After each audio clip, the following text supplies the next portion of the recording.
Hey, sorry I missed your call. I tried coming round before, but you didn't answer. So yeah. Uh, I called your work before. James said he hadn't seen you this week. It's only Tuesday, but you know.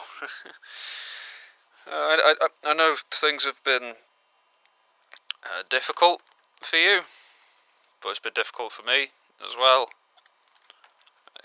I'm going through it as much as you are. It just feels like everything's going wrong at the moment, and I know I used to tease you about being the favourite child and everything, but the fact you've done all this and she's not even mad, she's just worried.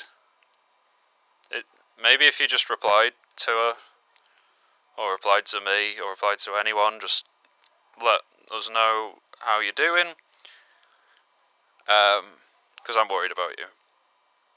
Like, I'm genuinely worried about you, and Mum's really worried about you too, so yeah, just give me a call back.